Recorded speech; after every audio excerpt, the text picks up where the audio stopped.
Mon cousin m'a accusé de quelque chose d'horrible et j'ai été expulsé de la maison. Des années plus tard, elle avoue tout avant de mourir, mais ce n'est pas suffisant pour moi. Bonjour à tous. J'ai 36 ans et j'ai un dilemme à vous soumettre. Je ne sais pas exactement ce que je ressens, peut-être très seul. Je n'ai nulle part où me tourner. Je suis un lecteur assidu ici et je pensais que c'était le meilleur endroit pour partager mon histoire.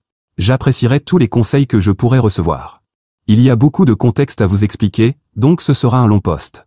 Tout d'abord, laissez-moi vous parler de ma cousine Sabrina, qui a 35 ans. Elle est la pire ordure que j'ai jamais connue. Je sais que c'est quelque chose de dur et froid à dire sur sa propre cousine, mais pour Sabrina, c'est la vérité. Ensuite, il y a ma mère, 65 ans, et mon père, 65 ans également, qui ne valent pas mieux, et dont je parlerai sous peu. J'ai essayé de comprendre Sabrina en grandissant et en apprenant sur la psychologie, et sur ce qui pousse les gens à faire des choses horribles aux autres. Mais au bout du compte, je n'ai jamais pu lui pardonner, et je déteste toujours ma famille entière à ce jour. Bien sûr, Sabrina a eu une enfance difficile. En tant qu'enfant, mon oncle, le père de Sabrina, qui est le frère de mon père, était le mouton noir de la famille, c'était un imbécile abusif. Il buvait et fumait tout le temps et ne travaillait jamais. Et comme si cela ne suffisait pas, il abusait de Sabrina. La mère de Sabrina n'était guère mieux. Je comprends l'impact des traumatismes sur les gens, surtout lorsqu'ils subissent des abus à un âge aussi jeune et vulnérable. Cependant, il est de notre responsabilité en tant qu'être humain de surmonter nos traumatismes pour ne pas infliger la même douleur que nous avons endurée à ceux qui nous entourent. Malheureusement, Sabrina n'a jamais appris cela et est devenue en bien des points très semblables à ses parents. Mes parents étaient bien conscients de la situation concernant la vie de Sabrina, alors ils ont toujours été assez protecteurs envers elle. Ils ont essayé d'intervenir à plusieurs reprises, allant jusqu'à appeler les services de protection de l'enfance pour signaler ma tante et mon oncle. Mais lorsque les autorités arrivaient, les parents de Sabrina parvenaient toujours à s'en sortir. Puis, un jour, les parents de Sabrina ont eu un accident. Ils conduisaient avec une grande quantité d'alcool dans le sang, ont percuté une autre voiture et sont morts. Sabrina s'est retrouvée orpheline, ce qui est évidemment un traumatisme difficile à supporter, même lorsque les parents sont aussi mauvais que ceux de Sabrina. Au lieu de laisser Sabrina être entraînée dans le système de placement familial, mes parents sont intervenus et l'ont adoptée. Bien que je n'ai jamais passé beaucoup de temps avec Sabrina malgré nos nombreuses interactions familiales, et malgré le fait que toutes mes interactions avec Sabrina quand nous étions petits étaient assez désagréables, j'étais initialement excité à l'idée d'avoir une petite sœur à la maison. Bien sûr, elle n'était plus jeune que moi que d'1 an, mais je me sentais souvent seul en tant qu'enfant unique et j'étais content d'avoir un compagnon de jeu. Si seulement j'avais su le tournant brutal que ma vie prendrait après ce moment crucial, j'aurais supplié mes parents d'envoyer Sabrina en Sibérie parce que cet endroit est aussi froid que le cœur de ma cousine. Ma mère et mon père n'étaient pas non plus des figures parentales parfaites. Ils buvaient trop, n'étaient pas bons avec l'argent, mais ils travaillaient dur pour subvenir à mes besoins. Ils ont essayé de m'apporter leur soutien. Mais dès mon plus jeune âge, j'avais entendu ma mère se plaindre à ses amis du fait qu'elle avait toujours voulu une fille plutôt qu'un fils. Elle ne savait pas que j'étais dans la pièce voisine en train d'écouter, mais même en tant que petit enfant, j'ai compris ces mots, et ces mots faisaient mal comme une lame. Dès que Sabrina est entrée dans notre maison, maman et papa ont agi comme si je n'existais même plus. J'avais toujours été un enfant maladroit et introverti, et je suppose que cela décevait mes parents traditionalistes. Mon père avait été capitaine de l'équipe de football au lycée, et je ne pouvais même pas lancer une balle sans trébucher sur mes lacets. J'étais maladroit et je me sentais toujours mal à l'aise autour des filles. Mon père avait été un Don Juan quand il était jeune, flirtant avec tout le monde en ville avant de se poser avec ma mère. Pendant ce temps, je ne pouvais pas faire en sorte qu'une fille m'aime, peu importe ce que je faisais. Mes parents me disaient toujours que je devais être plus dur, me disant que j'étais faible. Donc, mon estime de moi était déjà assez basse, et quand Sabrina est arrivée, elle s'est complètement effondrée. Maman et papa aimaient Sabrina et adoraient tout ce qu'elle faisait. Si elle dessinait un dessin, il était accroché au réfrigérateur, même si c'était un gribouillis sans intérêt. Si je dessinais un dessin, il était à peine regardé et mis de côté. Sabrina était félicitée par mes parents pour avoir obtenu des notes moyennes en classe. Pendant ce temps, je rapportais des A et on ne me disait jamais qu'ils étaient fiers de moi. Sabrina avait les meilleures fêtes d'anniversaire, recevait les meilleurs cadeaux de Noël, et quand Sabrina a commencé à aller à l'école avec moi, ma vie sociale est simplement partie en vrille. Elle n'était peut-être qu'1 an en dessous de moi à l'école, mais elle faisait tout pour rendre ma vie infernale. J'étais un air maladroit, et Sabrina était une jolie fille sociable qui aimait parler et médire des autres. Elle a immédiatement été acceptée dans le groupe des populaires, les sportifs et les pom-pom girls. Ceux-là même qui adoraient me tourmenter, et Sabrina s'y est plongée comme un poisson dans l'eau. Son petit ami était le capitaine de l'équipe de football et c'était mon plus grand harceleur. Lui et ses amis idiots faisaient des choses cruelles comme me donner des tourniquets ou d'autres humiliations. Peu importe combien j'essayais d'éviter cela, je me faisais tabasser tous les jours.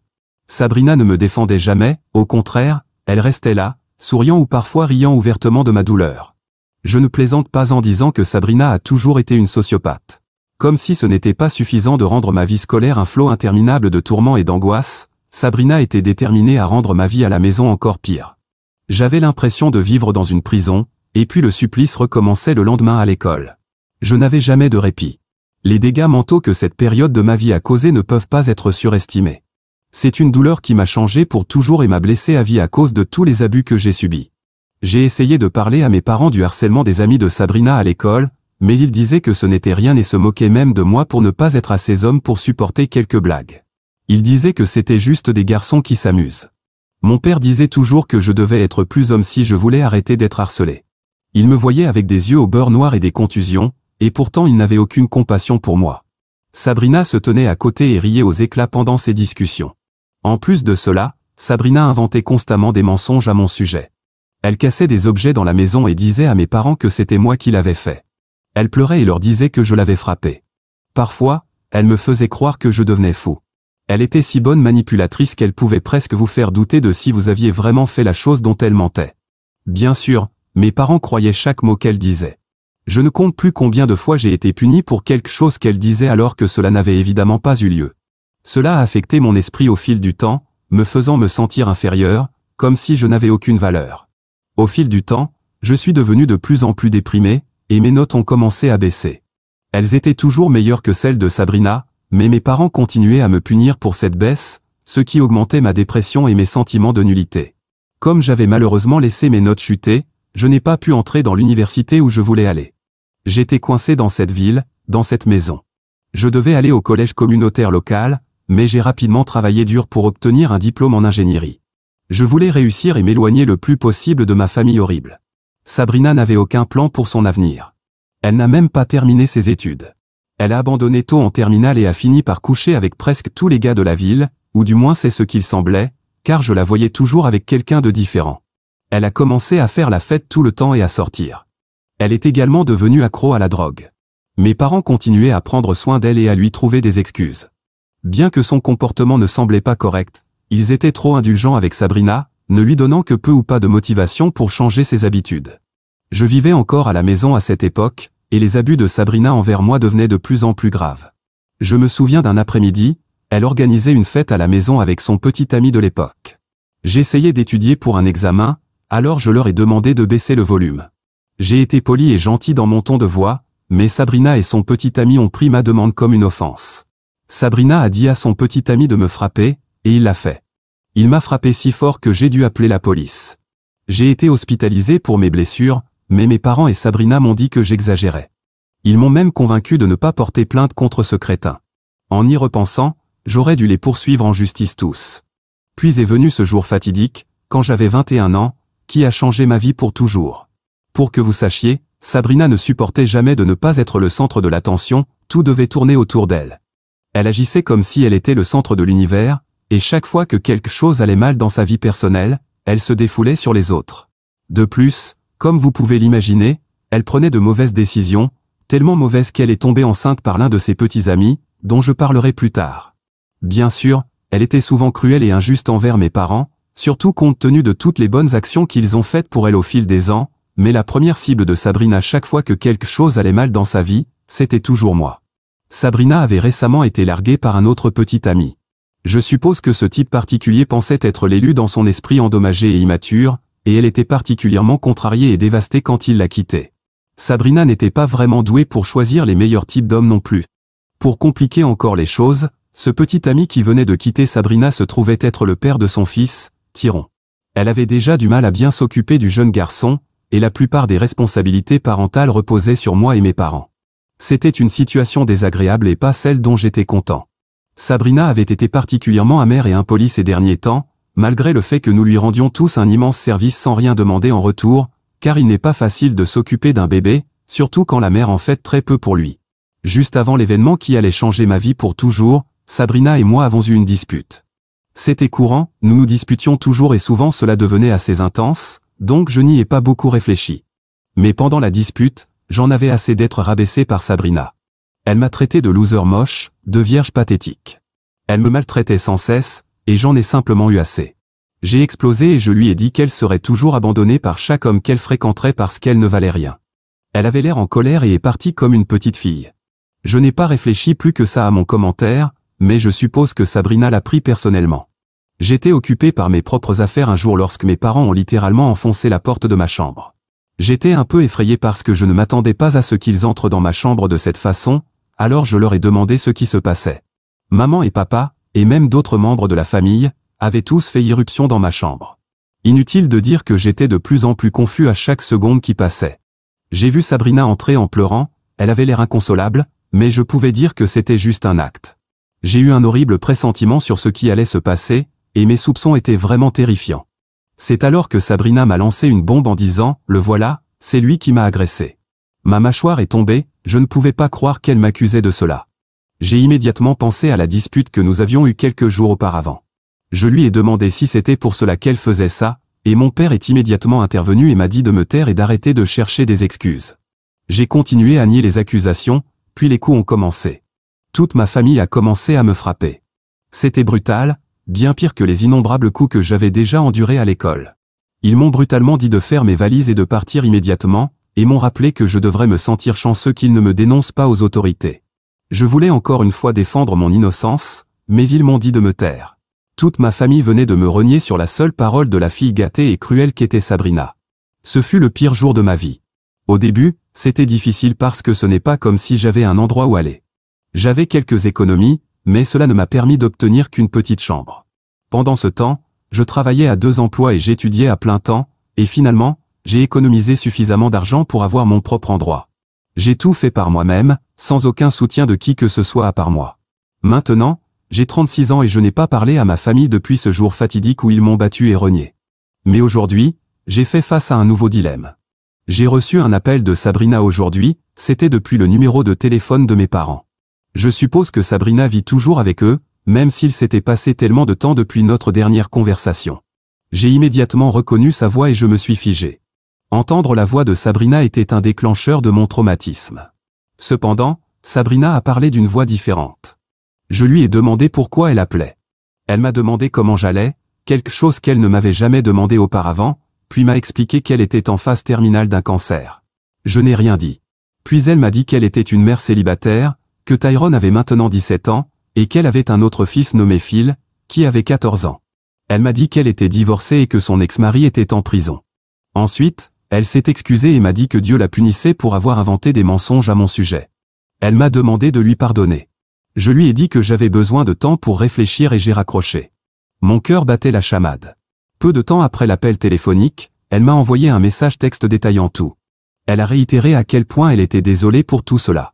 Elle a déploré le fait que ses 2 enfants allaient grandir sans mère et a souligné le fait qu'elle avait été une horrible personne toute sa vie. Je n'ai toujours pas répondu au message texte. Je suis déchiré quant à la façon de répondre. Dois-je pardonner à Sabrina? Je dois admettre que je la déteste toujours de tout mon cœur. Faites-moi savoir ce que vous en pensez. Mise à jour 1. J'ai reçu beaucoup de bons conseils. Certains ont dit que je devrais passer outre et faire preuve de pardon. Je comprends l'idée que la haine envers une autre personne est simplement un fardeau mental.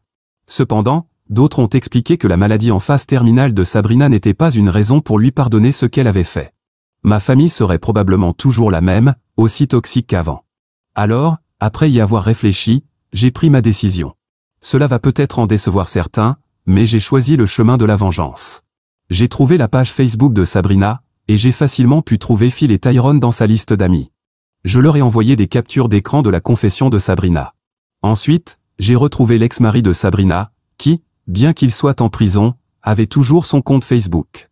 Puis, j'ai descendu la liste et envoyé la confession à mes parents et à d'autres membres de la famille. Je veux que tout le monde sache que Sabrina est un gros déchet, et je pense que le monde serait meilleur si elle était jetée dans les toilettes.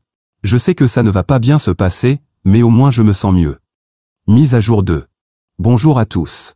Oh, j'ai une mise à jour pour vous tous. Pouvez-vous croire que mes parents ont osé m'appeler aujourd'hui avec un tas de bêtises? Je sais que ça fait 15 ans que nous n'avons pas parlé, mais franchement, je n'étais pas pressé de reparler à mes parents un jour. J'aurais dû savoir qu'ils essaieraient de me contacter après que j'ai lâché une bombe sur eux à propos de leur enfant chéri, Sabrina, hier. À ma surprise, ces personnes que j'appelais maman et papa se sont excusées au début. Ils ont reconnu qu'ils avaient eu tort de me mettre à la porte en se basant uniquement sur les paroles de Sabrina sans écouter ma version des faits. Je leur ai rappelé qu'ils faisaient toujours cela, même avant que cet incident ne se produise. Je suppose que maman et papa s'attendaient à ce que je sois plus heureux d'entendre leurs excuses, alors ils ont laissé tomber ça et ont immédiatement mentionné le cancer de Sabrina. Ils m'ont dit que j'avais eu tort d'impliquer les enfants et l'ex-mari de Sabrina et que j'aurais dû attendre un peu plus longtemps avant d'en parler à la famille. J'ai été franc et leur ai dit que je m'en fichais. Je leur ai dit qu'ils auraient dû penser à tout cela avant de me mettre à la porte et de ruiner ma vie, et je leur ai rappelé qu'ils avaient commodément omis la partie où toute la famille m'avait battu sans même écouter ce que j'avais à dire. J'étais furieux et j'ai raccroché le téléphone, espérant ne plus jamais avoir de leurs nouvelles. Mise à jour 3. Bonjour, gens formidables. Aujourd'hui est un jour magnifique. J'ai reçu de bonnes nouvelles et je voulais juste passer par ici pour les partager avec vous tous. Aujourd'hui, j'ai reçu un autre appel de mes parents. J'ai hésité à répondre, mais ensuite, j'ai pensé qu'ils n'appelleraient que si c'était important, alors j'ai décroché. Mes parents pleuraient de manière incontrôlable. Ils m'ont dit que Sabrina était décédée ce matin-là. Waouh, il n'avait fallu que 3 semaines après qu'elle m'ait avoué sa culpabilité, et maintenant elle était partie. Je dois admettre que je pourrais sembler froid et insensible, mais je n'ai rien ressenti en entendant la nouvelle. Mes parents m'ont demandé pourquoi je ne disais rien lorsque je n'ai pas réagi à la nouvelle pendant un moment, et je leur ai dit que je m'en fichais simplement. Ils m'ont dit que c'était cruel et sans cœur de dire quelque chose comme ça à propos de ma propre cousine, mais je leur ai rappelé qu'ils étaient ceux qui avaient abandonné leur seul enfant. J'ai entendu le début de leur protestation alors qu'ils commençaient à me réprimander et à m'humilier, mais je n'étais pas d'humeur à supporter leurs bêtises, alors j'ai raccroché le téléphone comme je l'avais fait la dernière fois. Sabrina est morte, ce qui est une bonne chose pour moi, car au moins, elle ne sera plus là pour me déranger. Mais j'ai l'impression que ma famille ne comprend pas pleinement la situation, pour ainsi dire. Je pense que tout le monde doit apprendre une leçon. Je ne veux pas paraître cruel ici, mais je pense qu'une nouvelle vengeance est nécessaire pour que ma famille comprenne vraiment le message. Alors, j'ai décidé que j'avais quelque chose de prévu pour ma famille. J'ai un plan en tête, en fait, et je reviendrai bientôt pour vous expliquer les détails, car aujourd'hui, je n'ai pas beaucoup de temps, et je voulais juste passer pour partager les nouvelles de ma vie. Mise à jour 4. Bonjour à tous. J'ai une autre mise à jour pour vous. Aujourd'hui a été une grande journée, tout s'est déroulé comme prévu. Je vais aller droit au but et vous expliquer tous les détails. Il n'a pas été difficile de trouver les détails des funérailles de Sabrina. J'ai été surpris qu'ils organisent même des funérailles pour cette femme dégoûtante, étant donné que je ne suis pas sûr de savoir qui voudrait y assister. Mais j'ai trouvé les détails en ligne et j'ai fait mes préparatifs. J'ai même loué un smoking qui serait approprié pour les funérailles.